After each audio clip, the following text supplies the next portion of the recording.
Hello everyone, this is Juan speaking, and I'm the developer of FuzzyLite, a fuzzy logic control library in C++. Technology has been great for the past 20 years, to the point that I can safely assume that you have a mobile phone, you probably prepare rice in a rice cooker, surely you have prepared to take a lift over taking the stairs, and hopefully you have vacuumed your place at least once this year. Moreover, you have surely played video games in your lifetime. Perhaps you have done your own laundry. You know what a digital camera is, even if it is bundled in your phone. And probably you like to take long, perfectly hot showers as much as I do. Perhaps you have heard of Google's efforts towards a self-driving car. And definitely you have watched tons of movies, and being in New Zealand, it is compulsory to have watched Lord of the Rings. Also, you should know that most of them, if not all of them, use fuzzy logic control in one way or another. There are over 50,000 patents involving fuzzy logic control. Over $10 billion in product sales using fuzzy logic control, and I'm only talking about a single product, which is a blood pressure monitor. Now, the profits of the industry using fuzzy logic control are estimated in the billions of dollars. And the whole idea of fuzzy logic control started like 50 years ago or so. And can you possibly believe that state-of-the-art fuzzy logic control libraries have strong limitations even nowadays? Take for example MATLAB and its fuzzy logic toolbox. The last time I checked, you had to pay several thousands of dollars for both of them, as they are sold separately, and on top of that, you have to put up with one of the most horrible programming languages that have been ever made. Octave and its fuzzy logic toolkit, unfortunately they are doing the best they can to mimic MATLAB, but they're doing so with an open source GPL license, which might prove restrictive for closed source commercial applications. The people from JFuzzyLogic have made some unfortunate design choices along the way, and as for the other libraries, I have not seen one that is worth taking a look at. Therefore you can see why I started FuzzyLite in the first place. To be a free and open source project with a commercial friendly license, I like to think that I have made mostly fortunate design choices. It has more features than all the libraries available up to date combined. It is very easy to use, and it is available for the major platforms. The overall goal of this tutorial is to present an introduction to fuzzy logic controllers. Specifically, I will go over the design and operation of fuzzy logic controllers, I will present some examples, and lastly, I will describe FuzzyLite. So what's a fuzzy logic controller? Basically, it consists of a set of inputs that activate a set of rules, that trigger a set of actions, that generate a set of outputs. As simple as that. A classical example in fuzzy logic control is that of how much tip would you leave at a restaurant based on the quality of the service provided. To model this, we have a fuzzy logic controller that takes as an input the quality of the service. It generates the tip, exactly how much tip you're going to leave, based on a set of rules that are just common sense. I mean, if the service is poor, then the tip is going to be cheap, and if the service is great, then the tip is going to be generous. Having said that, the quality of service is a linguistic variable whose range goes between 0 and 10, and it is divided in 3 overlapping terms, namely poor, good, and great. Thus, if you rank the quality of service as 2.5, the term associated to that is poor. The tip is another linguistic variable whose range goes between 0 and 25, be it percentage or any other unit of your choice, and it is divided in 3 overlapping terms, namely cheap, average, and generous. And more interestingly, if the tip value is 17.5, the terms associated to that is average and generous, but it is not cheap. Now these are linguistic variables with crisp sets because for every possible value, the terms are associated with a degree either 1 or 0. That is, either the term is associated or it is not. For example, we have seen that for a service of 2.5, the term associated is poor, but it is not good nor great. And for a tip value of 17.5, it is average and generous, but it is not cheap. Now, if we add another dimension, and we call it membership function, then we can better define the linguistic variables with different degrees of certainty that goes between 0 and 1. Thus, for example, for a value for an x value of 2.5, we now say that the associated term is poor with certainty 1.0. Likewise, we define the membership functions for tip, and to make it more interesting, consider a value of y equals to 17.5, which should be around this place. Then we say that the associated terms is 0.2 average, which would be around here, and 0.8 generous, which would be somewhere around here. These are linguistic variables with fuzzy sets which allow to represent much more information using membership functions whose values are between 0 and 1. The design of a fuzzy logic controller consists then on modeling the inputs and outputs as linguistic variables and writing a set of rules that will provide the desired behavior. As such, the operation of this fuzzy logic controller will be as follows. So for a poor service, the tip is going to be cheap, but as the service improves, we see that the tip also gets more generous. It is important to understand the underlying operation of fuzzy logic controllers because it is at the very core of Fuzzlight. So, the moment that you rank the quality of the service, the fuzzy logic controller will undergo 3 stages, named fuzzification, inference, defuzzification, and finally we will obtain the output, which will be the tip. The first stage is fuzzification, and it basically converts the crisp values into a fuzzy set. You should know already how to do this. So, for example, we have the input variable service, and fuzzification is basically defining the fuzzy set. So for a value of 1.0, for a ranking of 1.0, we say that the associated term is poor with a degree of 0.4. For a value of 2.5, we say it is 1.0 poor. For 7.0, somewhere around here, it is 0.2 good and 0.8 great. So we define the fuzzy sets as the sum of the membership functions for value x over the label of the term. The next step is inference, which activates the rules to generate fuzzy outputs.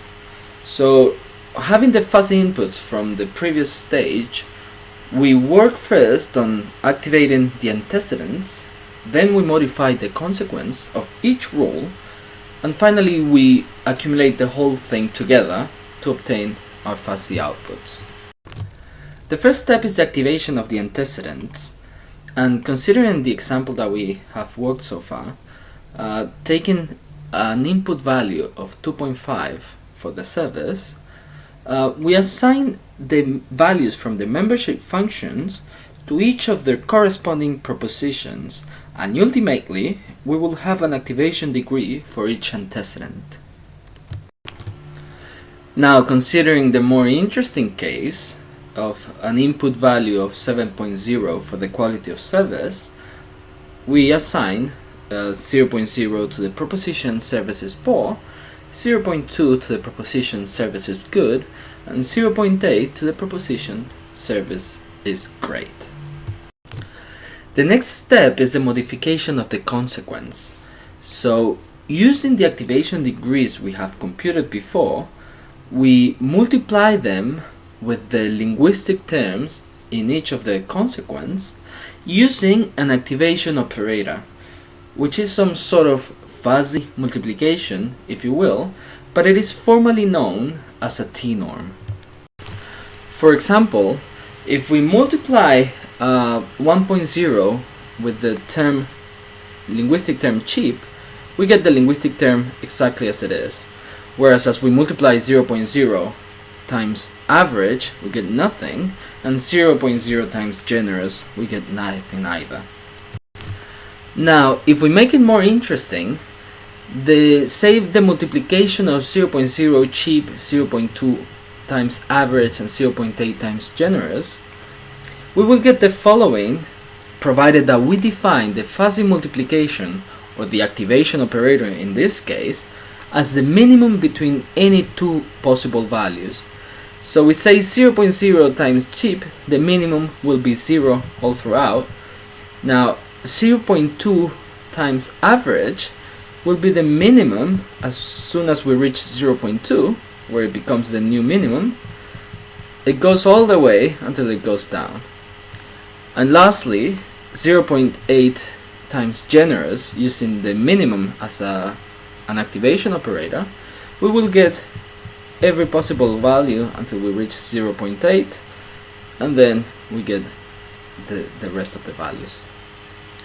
Now, if we define the fuzzy multiplication, or the activation operator in this case, as a proper multiplication as we know it, then what we're doing is basically we're scaling the membership functions to the activation degrees. So 0.0 cheap would be still 0. 0.2 average, you see that we have scaled a linguistic term to 0.2, and likewise we have scaled the linguistic term generous to 0.8. The last step is the accumulation of the consequence. So we're going to sum up everything, and considering the more interesting case for a quality of service ranked as 7.0, then the first step we have performed is the activation of the antecedents, which we already got. Then we use those activation degrees to multiply them with the linguistic terms of the consequence. And now what we want to do is we want to accumulate all together. And we're going to do this by using some sort of fuzzy sum, if you will. In this case, we name it accumulation operator, which is formally known as an S norm, or some other people may argue that is called a TICO norm. Now recall the examples that we went through before, the modification of the consequence. What we want to do is to sum each of these terms. So let's start with the left one first, and we're going to define the fuzzy sum, or the accumulation operator, as the maximum between any two values. So look at the shape we have, and it's sort of choosing the maximum between any two possible values of this term. So the maximum will be this one, and the maximum will be this one, until we get the rest of it. Now, if the other case that we can also do is define the accumulation operator as a proper sum, as we know it, 1 plus 1 equals 2. So in this case, we will have the sum between this one is 0, 0 plus this one will give me this one, and then here we sum this value with this value, which will give us some sort of continuation here, as it does. This is the end of the inference stage, and now the question is, what do we do with these shapes, which are actually fuzzy numbers? How do we make sense out of them? And the answer to that lies in the diffusification stage. The diffusification stage converts fuzzy outputs into crisp values, and a typical example is a centroid, which integrates over the fuzzy number, computes the centroid, and returns the x coordinate of the centroid. Other examples are the maxima diffusifier, which can return the smallest, the mean, or the largest x value from the maximum membership function. And after the diffusification, we have the output values of our fuzzy logic controller. So let's take a look at some examples. This is Qt Fuzzy Light, and the example that I'm going to show you is the Simple Dimmer. So the Simple Dimmer is a fuzzy logic controller to automatically dim the power of a light bulb based on the amount of ambient light that there is. So if the ambient is dark, we want the power of the light bulb to be high. If it is medium, then the power is medium, and if the ambient is bright enough, then we want the power to be rather low. So we model the input variables using simple triangles, and they go between 0 and 1. And you can think of this as the values that you obtain from a light sensor. Now the power of the bulb, of the light bulb, is modeled again using triangles, and it goes between 0 and 1. Now if we go to the control tab, then we can actually play with the fuzzy logic controller. So as I move the slider, you can see the different rules activating to different degrees as the ambient becomes brighter. Now these activation degrees are shown as the strength and also in colors with different shades of green, and on the side of the power of the output variable, you can see this green shape is the accumulation of the outputs that we have defined before, and and this line is the diffusifier, is the result of the diffusifier, which is given by the centroid, and it follows the small circle that indicates the centroid of the shape. So you can see how it all works together. Now another way of viewing this is as an output view. So we can actually see the changes in time based on the input values. The other example I wanted to show you is the investment portfolio from Octave. Now in this case there are two input variables, namely age, which is defined by two linguistic terms, young and old, and it ranges between 20 and 100 years old, and risk, defined by two linguistic terms, low and high, between 0 and 10. Now the output variable is the percentage in stocks, and it's defined with three linguistic terms, and it goes between 0 and 100. Now I'm not sure much of what this fuzzy logic controller does, but based on the rules you can get an idea. So if you're young and you present a high risk, then the percentage in stocks is about 85. Now otherwise, if you're old and your risk is rather low, then the percentage of stocks is about 15. Now this reminds me, these rules reminds me that another use of fuzzy logic controllers is in banking and insurance companies. So a bank would decide how much money would they loan you based on different variables, and an insurance company would decide how much the cost of your insurance policy would be based on other variables and rules expressed like this. Now the reason why I like this fuzzy logic controller is because it introduces the concept of hedges, say not extremely, and you have some others that will help you build more flexible controllers. The other aspect is this with 0.5 determines the weight of the rule, the importance of the rule. So in this case, these two rules will have the importance as the previous two. Another important thing to mention here is the use of the T norm, S norm, and the activation operator, which we have defined before. The activation operator, you already know it. But tnorm and snorm in these cases, the tnorm is for the it defines the operation of the connective and the snorm defines that of the connective or. In Fuzzy Light, you are currently enforced to, as of version 3.1, you are enforced to select both of them, the tnorm and snorm, even if you do not have a connective in your rules. However, that will change in version 4. Now, going to the control tab, you can play with the Fuzzy Logic controller again and see how it operates and how the different rules activate and the accumulation of the outputs happen. But another way of seeing this is using the Surface 2D, which will create a map of the output values of the percentage in stocks based on the inputs or on the different possible values for the input variables.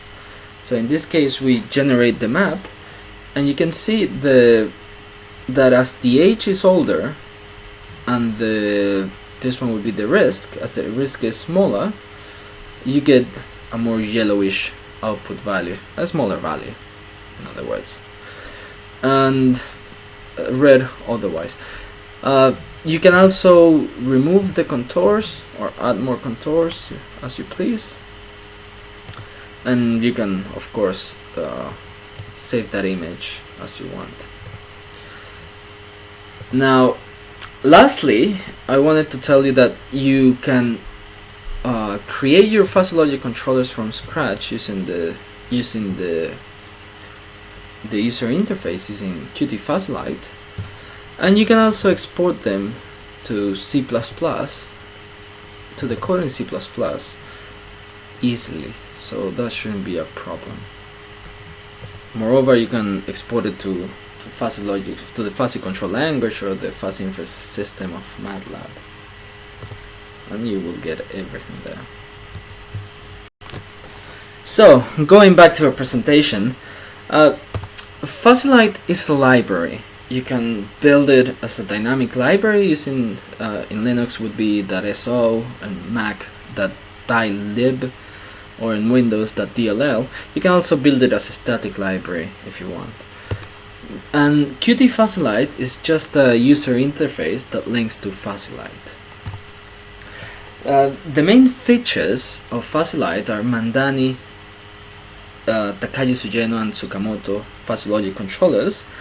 The Mamdani controllers are the one that I have explained in this tutorial, and the others are, you can read the paper, which are explained there. Fuzzy Light has over 17 linguistic terms, 13 Fuzzy Logic operators to model your fuzzy sums and multiplications, that is your tnorms and your snorms, 7 diffusifiers, 6 types of hedges that I have told you before, including very, somewhat, and not.